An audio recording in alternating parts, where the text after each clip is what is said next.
마르지 않는 샘물로 우릴 채우시리라. 사랑해 주님 감사합니다. 오늘 7월 첫 번째 주일에 맥주절을 맞이하여 하나님께 예배하고 또 1년의 절반을 우리 하나님께 감사하는 시간 가지게 해주시니 감사합니다. 오늘 우리 예배를 통하여 하나님과 동행하며 또 예수님과 동행하는 하루 되게 하여 주세요. 감사하며 예수님 이름으로 기도합니다. 아멘. 우리 이제 예수님이 가르쳐주신 기도로 함께 기도하겠습니다. 하늘에 계신 우리 아버지, 아버지의 이름을 거룩하게 하시며 아버지의 나라가 오게 하시며 아버지의 뜻이 하늘에서와 같이 땅에서도 이루어지게 하소서. 오늘 우리에게 유용할 양식을 주시고 우리가 우리에게 잘못한 사람을 용서하여 준 것 같이 우리 죄를 용서하여 주시고 우리를 시험에 빠지지 않게 하시고 악에서 구하소서. 나라와 권능과 영광이 영원히 아버지의 것입니다. 아멘. 자, 이제 우리 하나님의 말씀 읽도록 할게요. 하나님의 말씀 마태복음 11장 16절에서 19절 그리고 25절부터 30절 말씀입니다. 찬이 우리 같이 읽어볼까? 다 같이 읽어볼게요. 아니 이거 여기 있는 거야. 같이 한번 읽어볼게요. 한 장씩.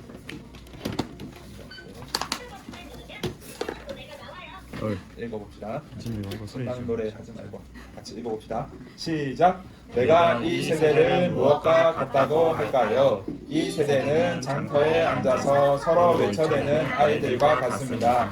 아이들이 말합니다. 우리가 너희에게 피리를 불어주어도 너희는 춤추지 않았다. 장대의 노래를 슬피 불러도 가슴을 치며 슬퍼하지 않았다. 요한은 와서 먹지도 않고 마시지도 않았습니다. 그랬더니 사람들은 말하기를 그가 귀신 들렸다라고 합니다. 인자는 와서 먹고 마셨습니다. 그랬더니 사람들은 말합니다. 이봐, 이 사람 엄청 먹어대고 포도주도 마셔대는군. 세금업자들의 친구로군. 죄인들하고도. 그러나 지혜는 자기가 한 일들로 옳다고 인정받습니다. 25절입니다. 그러던 때에 예수님이 이어서 말씀하셨습니다. 아버지께 감사 찬양을 드립니다. 아버지, 하늘과 땅의 주님, 지혜롭고 영리한 사람들에게는 이것들을 감추시고 어린아이같이 순진한 사람들에게는 드러내시기 때문입니다. 예, 아버지, 이렇게 하여 아버지께서 기뻐하시는 일이 이루어졌습니다. 모든 것을 내 아버지께서 나에게 넘겨주셨습니다. 아들이 누구인지 알아차리는 분은 아버지 말고는 아무도 없습니다.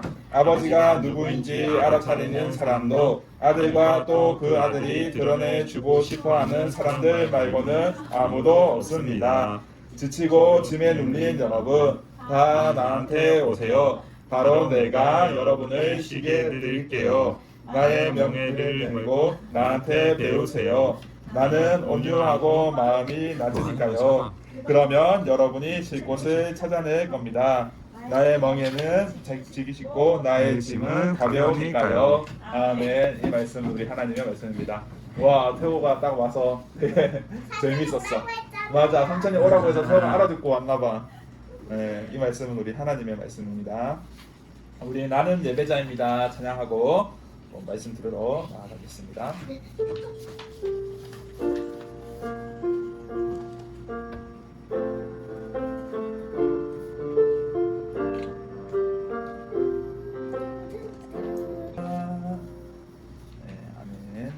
오늘 말씀을 보면은 그 어린아이의 잔치집 혹은 장례식장 놀이가 나와요. 그래서 삼촌이 적어놨는데 이 놀이의 중요한 점은 양극단이에요. 가장 기쁜 때가 언제냐면 잔치할 때가 가장 기뻐.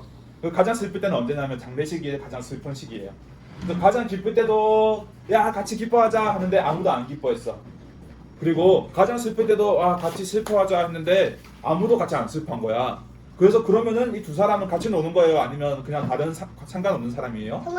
상관없는 사람이지. 맞아. 요 현대식으로 따지면 그래요. 친구가 결혼을 해. 친구가 결혼한다고 이제 청모를 했어. 청모에 뭐 왔다고 치자? 왔는지 안 왔는지 모르겠어. 하여튼 청첩장 모임을 했는데 그렇게 했어. 그리고 결혼식을 하는데 결혼식에 축의금도 안 해. 그리고 결혼식에 심지어 축의금은 돈 없어서 못 할 수 있는데 참석도 안 해. 그리고 참석은 뭐 어쨌든 바빠서 뭐 안 할 수도 있는데 결혼식에 축의금도 안 하고 참석도 안 했는데 문자도 한 통 안 했어. 그러면은 되게 뭐 친구가 아니죠. 근데 뭐 그럴 수 있어. 근데 그 다음에 또 내 아는 분이 아는 좀 뭐 부모님이나 누가 돌아가셔서 장례식을 했어요. 근데 그때도 부의금도 안 해. 그리고 장례식 3일 동안 찾아오지도 않아. 그리고 문자 하나도 하지 않았어.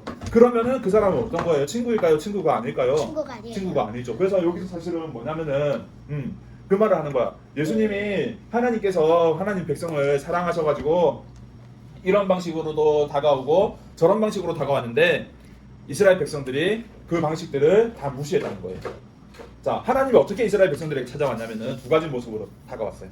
하나는 우리 두뇌 형제가 우리 두뇌 삼촌이 그 카톨릭에서 받은 세례명이 세례자 요한이라고 했는데 세례자 요한의 모습으로 그런 게 있어요. 그거 되게 조금 어려워서 예린이 나중에 삼촌 설명해 줄게 다음에. 그래서 세례자 요한을 하나님 보내주셨어. 근데 세례자 요한은 어떤 사람이었냐면 엄청나게 우리나라로 치면 선비 같은 사람이었어요. 그래서 나쁜 일을 하나도 하지 않고 올바른 일만 했어. 그리고 음식 먹는 것도 엄청나게 절제하고 마시는 것도 막 엄청나게 절제했어요. 그래서 누가 봐도 되게 신실한 사람이었어. 그랬더니 사람들이 뭐라고 했냐면은 저 세례 요한은 엄청나게 신실하고 하나님께서 보낸 사람이 아니라 귀신 들린 사람이야. 귀신 들려서 저 사람은 먹지도 않고 마시지도 않고 그냥 거룩한 척 하고 있는 사람이야. 이렇게 욕을 했어. 그래서 이제 반대로 예수님이 오셨어. 세례 요한 다음에. 예수님이 오시니까 예수님은 어떻게 했냐면은 막 사람들이랑 잔치집에 온 것처럼 음식도 많이 먹고 맛있게 먹고 또 포도주도 많이 드셨나 봐요.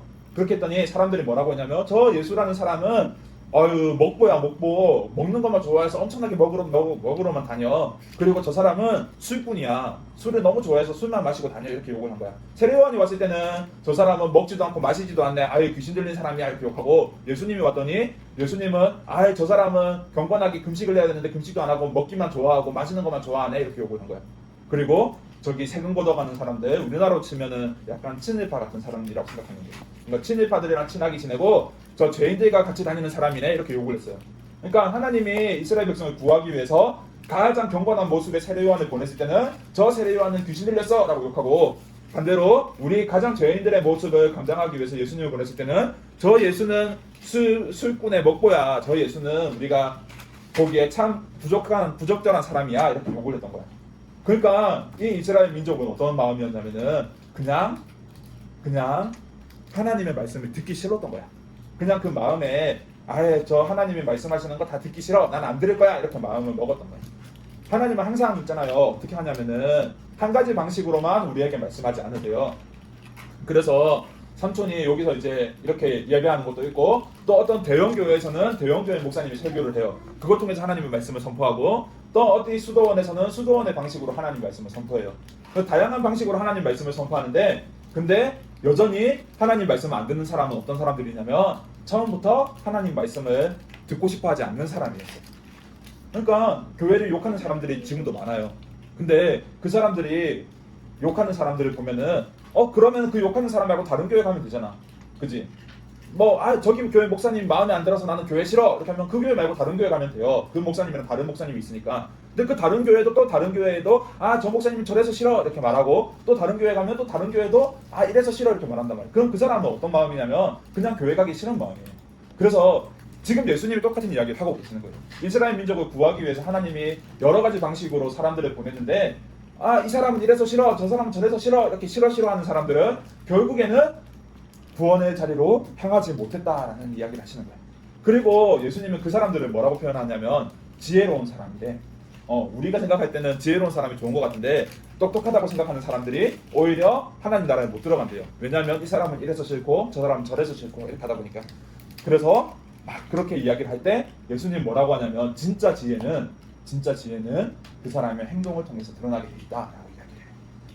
그리고 그러면 우리가 똑똑한 사람일수록 구원을 못 받느냐? 그거는 아니래요.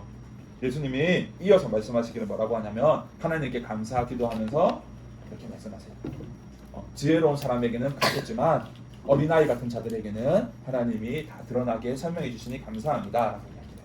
그래서 스스로 똑똑하다고 생각하고 내가 스스로 지혜롭다고 생각하는 사람은 천국에 들어가기 힘들지만 반대로 우리 어린아이 같이 순수한 마음으로 하나님 말씀을 받기를 원하는 사람은 어떤 방식으로든지 하나님이 그들에게 말씀하시고 그러면 그 어린아이는 하나님 말씀을 받을 수밖에 없게 돼요. 그래서 결국은 구원에 이르게 돼요. 예수님이 경건한 모습으로 예수님은 막 말씀을 막 연구하고 말씀을 열심히 선포했다고 생각해서 열심히 말씀을 공부하는 방식으로도 하나님을 통해서 구원을 이루게 돼요. 하나님께서 예수님을 통해서 구원을 이루게 돼요. 어떤 사람은 나는 공부하는 거 싫어, 나는 그냥 예수님 믿기만 할래, 예수님 믿고 예수님 따르기만 할래 하는 사람도 하나님이 예수님을 통해서 그 사람을 구원해요. 그래서 결국은 뭐냐면 우리가 마음에 하나님을 영접하겠습니다, 예수님을 영접하겠습니다 하는 사람은 하나님이 다양한 방식을 통해서 예수님으로 말미암아 우리를 구원해 주세요. 그래서 예수님이 결론으로 우리에게 주시는 말씀은 뭐냐면요, 너가 엄청 열심히 짐을 지고 할 필요가 없어. 너가 나와 함께 멍에를 지고, 멍에는 뭐냐면요, 옛날에 소가 일을 할 때 소 등에 이렇게 지는 그걸 멍에라고 불렀어. 근데 이스라엘은 멍에를 어떻게 졌냐면은 소 한 마리가 멍에를 지지 않았어요. 두 마리가 같이 멍에를 지고 이렇게 갔어요. 한 멍에를, 이 짐을 소 두 마리가 같이 지고 갔거든. 그래서 이 예수님이 내 멍에를 지라는 건 뭐냐면은 예수님과 우리가 같은 짐을 지고 가는 거예요. 그래서 다른 말로 하면 결론은, 이 말씀은 무엇을 의미하냐면 우리가 예수님과 동행하면 그걸로 하나님께서 우리를 알게 되고 하나님께서 우리를 구원해 주신다는 거예요. 그래서 우리가 어떤 방식으로 또는 우리가 어떤 모양으로 하나님을 믿는지보다 더 중요한 건 결국은 결론적으로는 우리가 예수님과 동행하는가, 우리가 예수님을 통해서 하나님을 알고 하나님의 사랑 안에 거하는가, 이게 중요한 거예요. 그래서 우리 예찬이도, 우리 태호도, 우리 예린이도 하나님과 동행하는, 예수님과 동행하는 그런 삶을 삶으로 하나님 주시는 구원을 이루어 나가는 우리 모두가 되기를 간절히 바랍니다. 우리 같이 기도하겠습니다. 사랑의 주님, 감사합니다.